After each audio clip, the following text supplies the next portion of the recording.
Good morning, students. Welcome to the SGPS online classes. This is class 6, subject SS, and the chapter 5, the Vedic age.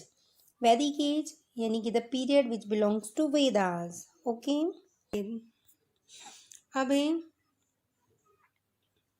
Features of वैदिक civilisation यानी वैदिक जो सभ्यता थी उसकी क्या क्या विशेषताएं. The religion of the Aryans.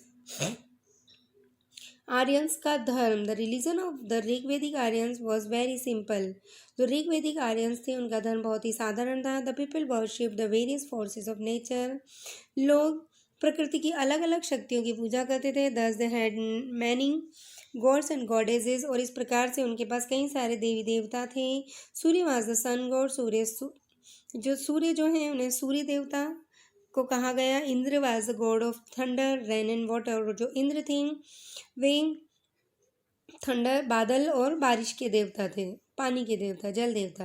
He was one of the most popular gods and as he cause the rain to fall giving them prosperity. और क्योंकि वो बहुत ही महत्वपूर्ण सबसे जो इंद्र सबसे प्रसिद्ध सबसे अधिक पसंद किए जाने वाले देवता थे क्योंकि वह बारिश करते थे जो कि उन्हें प्रॉस्पेरिटी उन्नति क्योंकि बारिश से उनकी खेती बढ़ती थी और उन्हें फायदा होता था. Vayu was the god of wind. Vayu हवा के देवता, पवन देव जिसे कहते हैं. Prithvi was the goddess of earth. Prithvi जो भूमि देवी हैं. एंड अग्नि रिप्रेजेंटेड सेक्रीफाइशियल फायर. और अग्नि जो थे इसके अंदर जो बलि दी जाती थी, यज्ञ आहुति दी जाती थी. ओके.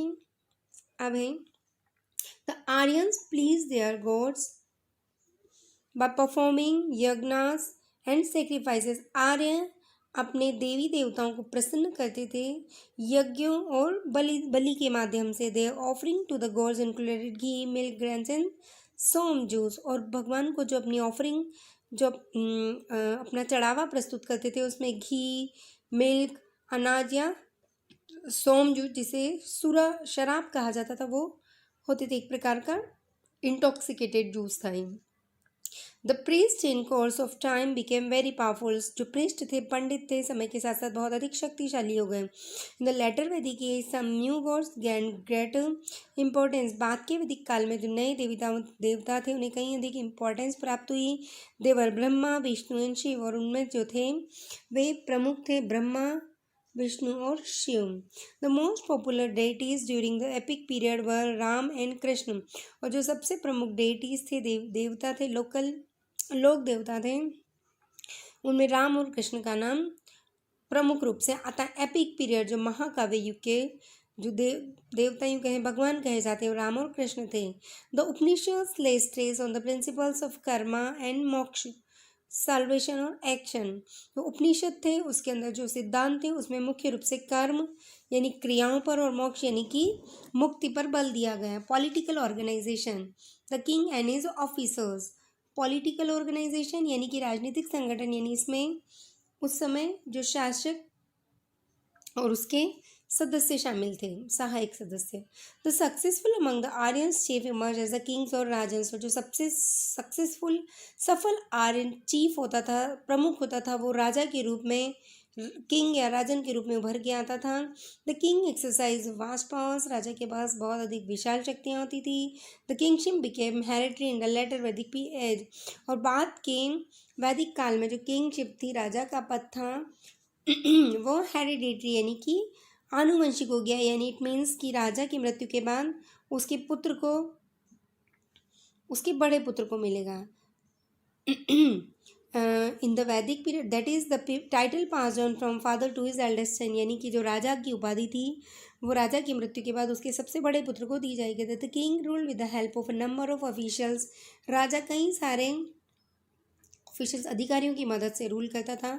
सच एज द सेनानी जैसे कि सेनानन जिसे कमांडर ऑफ आर्मी कहा जाता था, सेना का प्रमुख.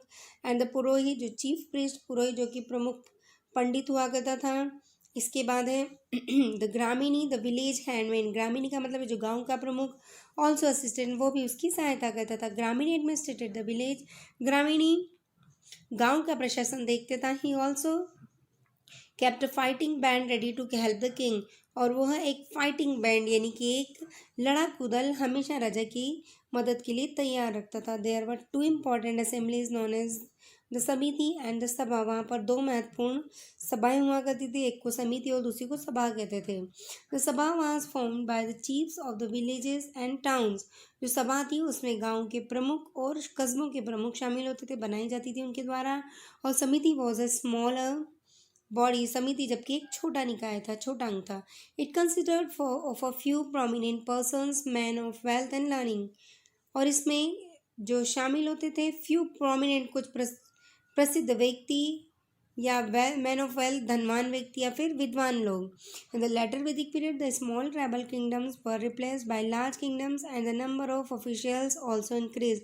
बाद के वैदिक काल में जो छोटे छोटे ट्राइबल किंगडम थे, आदिवासी साम्राज्य थे, उन्हें बदल दिया गया बड़े साम्राज्यों में, और धीरे धीरे वहाँ के अफसर भी बढ़ने लगे. Society. The Rig Veda mentions social classes on the basis of the types of work they did. Rig वेद जो है वो सोशल क्लासेस, सामाजिक वर्गों को ऋग्वेद बताता है कि वैदिक पीरियड में जो समाज था वर्ग के आधार पर वर्गों में विभाजित था. The group of people who perform rituals were called Brahmans. लोगों का समूह जो कि विभिन्न प्रकार के रिचुअल्स, धार्मिक क्रिया करता था, वे ब्राह्मण्स या पंडित कहलाते थे. The term rajans refer to the people who protect the people from invaders. और जो राजन शब्द था वह उस व्यक्ति के लिए होता था, राजा जो कि लोगों की रक्षा का काम करता था आक्रमणकारियों से. The term vis and jan were use to refer to common people. और जो टर्म विश और जन थी वो आम लोगों के लिए होती थी. The term Vaishya is derived from vish. वैश्य शब्द विश से बनता था जिसका मतलब व्यापारी. The community as a whole was also termed as jan. For example Purujan और विश, यदुजन और विश एट्सेट्रा. और जो पूरे समुदाय को सम्मिलित रूप से जन कहा जाता था. उदाहरण के लिए पुरुजन यानी कि राजा पुरु का जन और वेश, या यदुजन और वेश यानी राजा यदु का जन और वेश, या यदु कुल का नाम भी था. The early Vedic society did not have class or caste direct distinctions based on birth. और वैदिक समाज की सबसे खास बात थी कि जो वो समाज या जाति का वर्गीकरण था वह जन्म के आधार पर नहीं था. देखिए ये जो ट्रायंगल बनाया हुआ है इसे देखते हैं. सबसे ऊपर जो होते थे वो ब्राह्मण्स, प्रीस्ट और एकेडमिक्स यानी कि जो पढ़े लिखे विद्वान लोग होते थे. उसके बाद या पंडित जो पूजा करते थे. उसके बाद क्षत्रिय, वॉरियर्स और किंग्स होते थे. उसके बाद वैश्य जो कि मर्चेंट और लैंड ओनर्स हुआ करते थे. नेक्स्ट है शूद्र जो कॉमन पीपल हुआ करते थे. और अनटचेबल्स होते थे जो कि आउटकास्ट, आउट ऑफ कास्ट, या फिर स्ट्रीट स्वीपर्स या लेट्रिन क्लीनर्स जो होते थे वो अनटचेबल्स कहलाते थे उस समय. तो जो 4 क्लासेस थी या 4 वर्ण जो थे, ब्राह्मण, क्षत्रिय, वैश्य और शूद्र, और ये अनटचेबल्स, इस तरह से समाज 4 वर्गों में विभाजित था. अहिम फ्रॉम ऋग्वेदा से एक श्लोक जो कि ऋग्वेद में आया है. आई एम अ पोएट, मैं एक कवि हूँ. My father is a physician, मेरे पिता एक डॉक्टर है. My mother is a grinder, मेरी जो माँ है वो एक चक्की पीसने वाली है. Earning livelihood through different means, we live, अलग अलग साधनों से धन कमा कर हम एक साथ रहते हैं. What does this hymn tell us about the Rigvedic class system. तो ये ऋग्वेदिक हिम जो है वो हमें क्या बताता है वहाँ के क्लास सिस्टम के बारे में. ये हमें बताता है कि समाज में हर जन्म के आधार पर कोई भी व्यवसाय फिक्स नहीं था. कोई भी व्यक्ति जो व्यवसाय करना चाहे वो कर सकता था. The group of people who oppose Aryans were described as dasas और दस्युस. वे लोग जो आर्यों का विरोध करते थे वे दसास या दस्युस कहलाए. This people spoke different languages and did not perform sacrifices. ये लोग अलग अलग भाषाएं बोलते थे और ये बलि भी नहीं देते थे. Later the term dasa come to be refer to slave or women and men captured in war.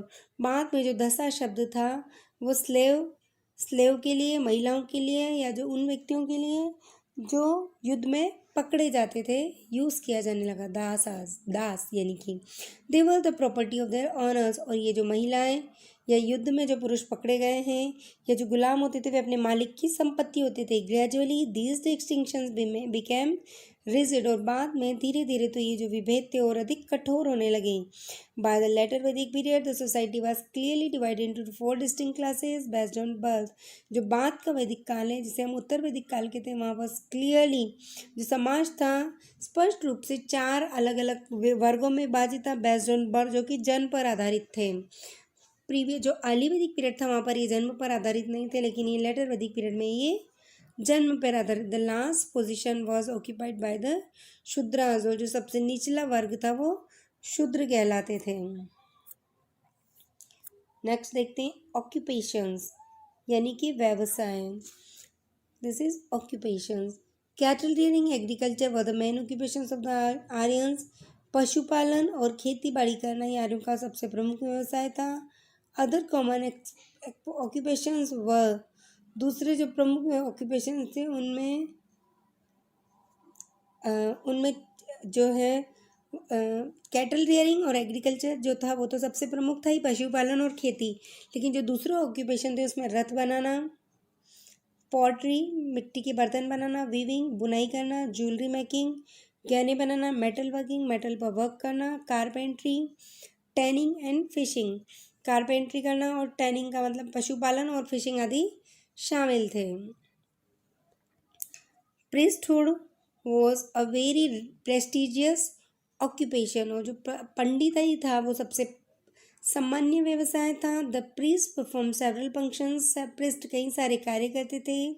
Besides conducting religious cremations they also acted as village teachers and doctors.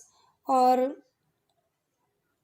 The priest जो पंडित थे विभिन्न प्रकार के कार्य करते थे।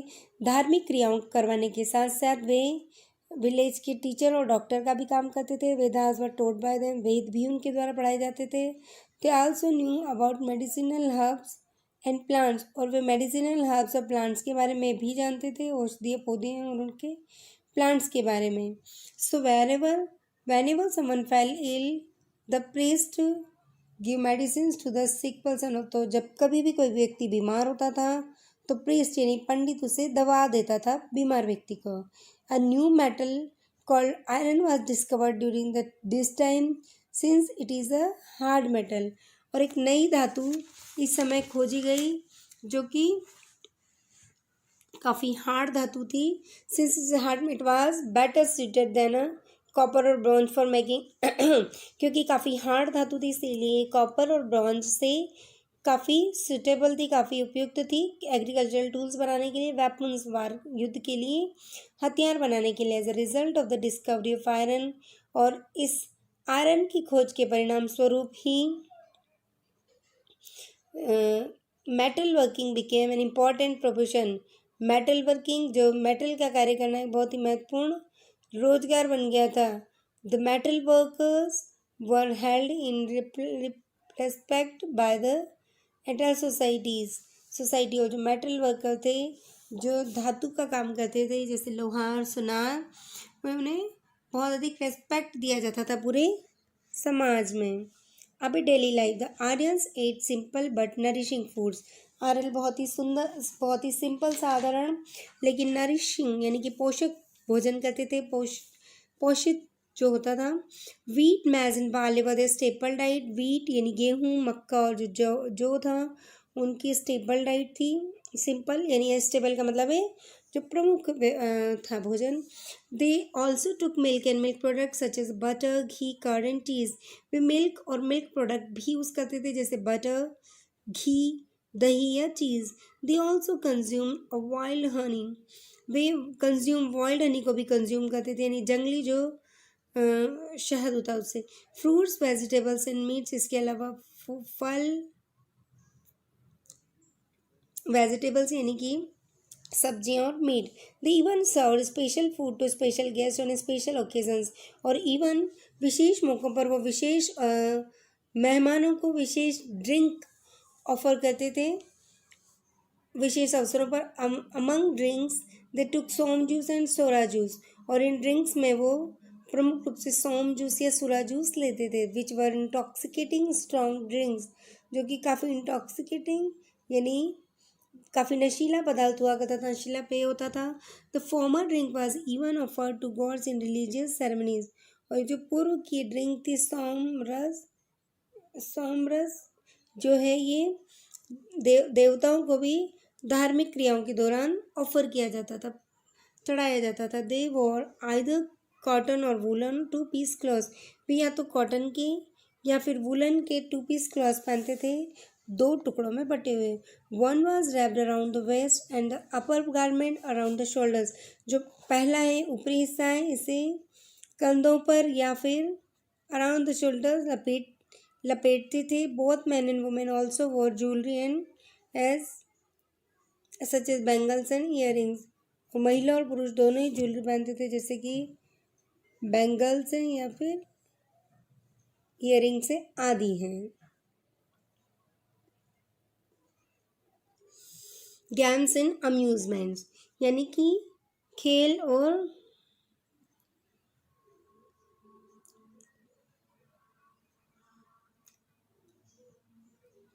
और मनोरंजन। आर्य लोग जो थे वे खेलों के भी शौकीन होते थे, वो खेलने के लिए भी टाइम निकालते थे। तो Aryans also form time for games and amusements, Aryans के पास गेम्स और अम्यूजमेंट के लिए भी टाइम था। Hunting, horse racing, chariot racing, wrestling, dancing, music and dice gambling were their favourite recreations. Hunting यानी शिकार करना, हॉर्स रेस यानी कि घोड़ों की जो दौड़ करवाना, रथ की दौड़ करवाना, रेसलिंग जो पहलवानी कुश्ती करना, डांसिंग नृत्य, संगीत, डाइस गैम्बलिंग जिसे हम द्यूत क्रीड़ा कहते हैं, वे आर्यों के सबसे फेवरेट रिक्रिएशंस मनोरंजन के साधन थे। People other than the Aryans, आर्यों के अलावा दूसरे लोग। While the Aryans was occupying the north west and the later the northern regions of the subcontinent, there were other groups of people who were living in other regions, और Aryans जब धीरे धीरे north west और बाद में northern regions में अपने पैर पसार रहे थे, और इसके साथ ही साथ जो दूसरे ग्रुप थे वे भी दूसरे क्षेत्रों में जा रहे थे। Most of the information that we have about these groups of settlements comes from evidence gathered from their burial places, और जो हमें ज़्यादातर जानकारी आर्यों के बारे में मिली है या जो सबूत मिले हैं वे आर्यों के बरिल प्लेसेस से मिले हैं। An intense study special burial at Inamgram. Inamgram is a place which is now a part of Maharashtra. Inamgram वह स्थान है जो कि अब महाराष्ट्र का हिस्सा है। मैनी सेंचुरीज एगो, कई शताब्दियों पहले, between 1600 BC and 700 BC, Inamgram was known home to be a chalcolithic settlement. ये एक ताम्रपाषाण युग का एक सेटलमेंट हुआ करता था। Settlement divided into 3 parts, phase 1, phase 2, phase 3। Malwa culture phase 1, early Jorwe culture phase 2 और late Jorwe culture phase 3। The people of this settlement often buried their dead in a pit in the floor of their houses, और जो लोग थे वे अपने settlements में अपने घरों के अंदर, अपने घरों में ही लोगों को, जो डेड लोग थे उन्हें दफन कर दिया करते थे गड्ढा खोद के घर के आंगन में। They would also bury other objects along with dead person, वे जो मृत व्यक्ति उसके साथ दूसरी चीज़ें भी दफन किया करते थे। These included vessels containing food and water, इसमें वे वेसल्स जिसमें फूड और भोजन हुआ करता था, भोजन और पानी हुआ करता था, वे भी इसमें शामिल हैं। ये देखिए, the dead person would be buried with his head facing the north direction. Sometimes the legs of the dead person would be cut off before burial, और जो व्यक्ति था, मृत व्यक्ति, उसका जो फेस था वो नॉर्थ डायरेक्शन में होता था, और उसकी टांगें कई बार काट कर बरी की जाती थी, पर्सन से अलग करके। In case of dead children the bodies were first cremated and the ashes would be put into a container known as an urn, और जब कोई बच्ची की मृत्यु होती थी तो उसके सबसे पहले उसके शरीर का दाह संस्कार किया जाता था, उसके बाद उसकी राख को एक बड़े बर्तन में अर्न में रख के उसे ज़मीन में गाड़ दिया जाता था। The urn was then buried under the ground, और उस डेड बॉडी को अर्न में रखकर गाड़ दिया जाता था। In a large 5-room house in Inamgaon, skeleton of a man was found in very big clay jar which was buried in central courtyard. एक इनाम गांव में एक बड़े से 5 कमरों के घर में एक व्यक्ति का स्केलेटन पाया गया है जो कि एक बड़े से मिट्टी के जार में रखा हुआ है और जो कि आंगन के मध्य में गाड़ा गया था।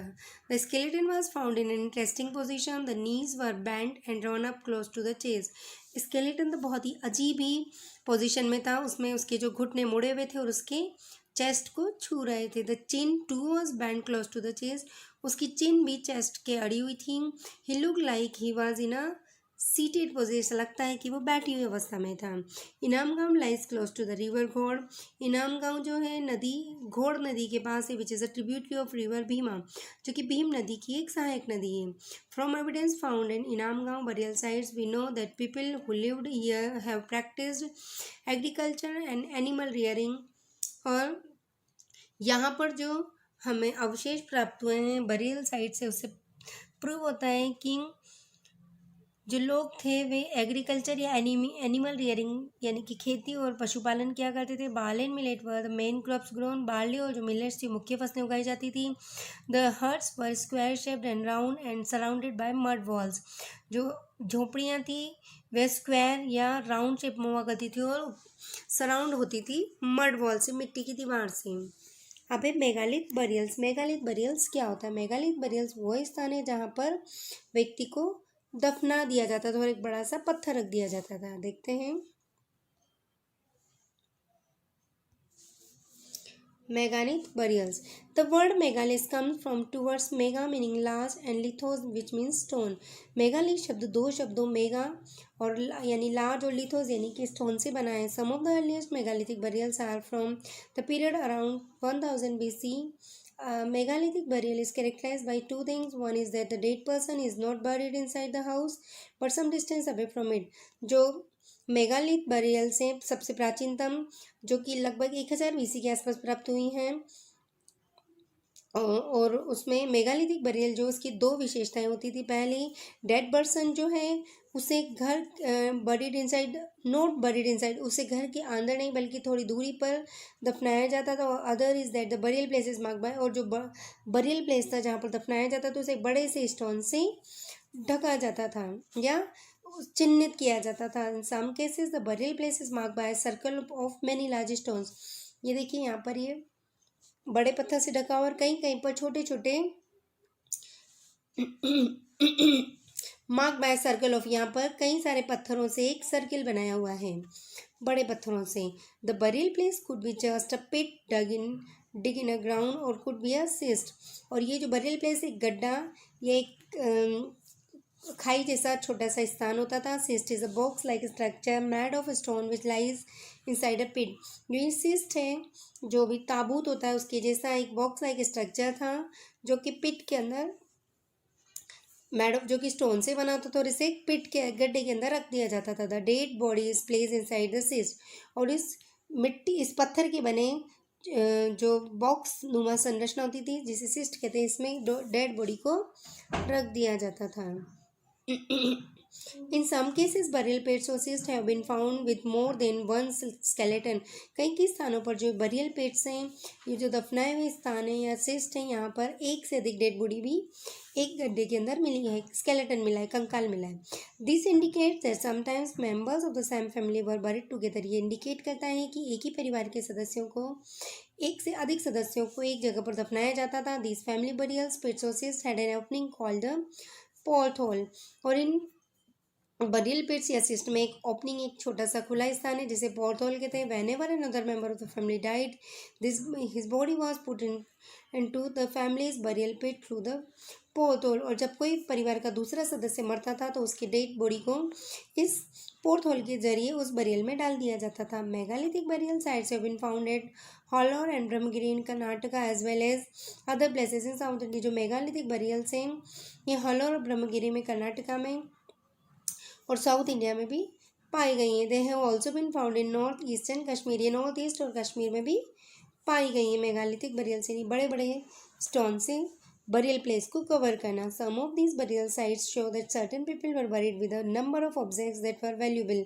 और कुछ बरियल साइट जो हैं वो ये दर्शाती हैं कि कुछ निश्चित लोगों को बहुत कई सारे ऑब्जेक्ट्स के साथ, कई सारे बेशकीमती ऑब्जेक्ट्स के साथ बरी किया जाता था। For example, in Brahmagiri skeleton was found buried with many gold beads as well as some stone beads and copper bangles. उदाहरण के लिए ब्रह्मगिरी में एक स्केलेटन मिला है जो कि बरी किया गया है कई सारे गोल्ड बीड्स, सोने के मोतियों के साथ, और कुछ स्टोन बीड्स हैं और कुछ कॉपर की बैंगल्स हैं। This was very different from some other skeleton which were buried with just some pots। और ये जो वो skeleton था उससे बिल्कुल अलग था जो कि पोट के अंदर दफन किए गए थे। This shows that the way a person was buried may be dependent on how wealthy or important he was in society। और ये दर्शाता है कि जो व्यक्ति मरा है, दफनाया गया है, वह हो सकता है कि वो बहुत संपन्न हो और बहुत ही महत्वपूर्ण व्यक्ति हो समाज का। Rich people or leaders were buried with more expensive items than poor or common people. जो अमीर व्यक्ति थे या फिर जो लीडर्स थे उन्हें गरीब या आम लोगों की तुलना में कई सारे सामानों के साथ, कई सारी चीज़ों के साथ दफन किया जाता था। फिर है बरियल से विदर्भ जो है वहाँ के बरियल्स के बारे में बताया गया है। Excavations in some sites in Vidarbha in Maharashtra have shown the dead people were buried along with black and red pottery, copper and iron items, ornaments of gold and even horses.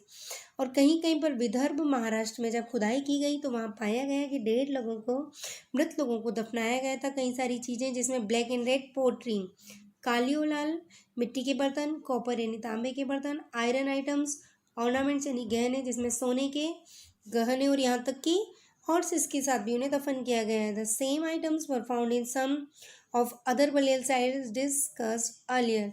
और ऐसे ही आइटम्स दूसरे स्थानों पर भी बरियल्स में पाए गए हैं जो कि पहले हमने वर्णन कर दिया गया है। तो ये चैप्टर ख़त्म हो गया है। इसमें वैदिक एज के बारे में बताया गया, हमने इसमें आर्यंस के बारे में पढ़ा और आर्यंस कैसे हमारे इंडिया में आए और क्या लैंग्वेज बोलते थे। और इसके अलावा वैदिक पीरियड का जो डिवीज़न है, early Vedic period, later Vedic period, Aryan, जो हमने वैदिक सिविलाइजेशन की विशेषताएं देखी, religions of Aryans, political organisation, society, occupations, Aryans की डेली लाइफ, उनके गेम्स और अम्यूज़मेंट देखे। इसके बाद आर्यन के अलावा और कौन लोग थे वो भी हमने पढ़ा, और मेगालिथिक बरियल्स पढ़ा कि किस प्रकार से वो मरने के बाद व्यक्तियों को एक सिस्ट में बड़े से स्टोन के या छोटे छोटे स्टोन का एक सर्कुलर एरिया बना के वो उसको दफन करते थे, और किस प्रकार से जो रिच लोग थे उनके साथ बहुत सारे आइटम होते थे, बहुत वैल्यूबल थिंग्स होती थी, जबकि पुअर लोगों के साथ बहुत ही कम या नहीं के बराबर थिंग्स होती थी। तो आई होप ये आपको चैप्टर समझ में आएगा। Thank you, have a nice day.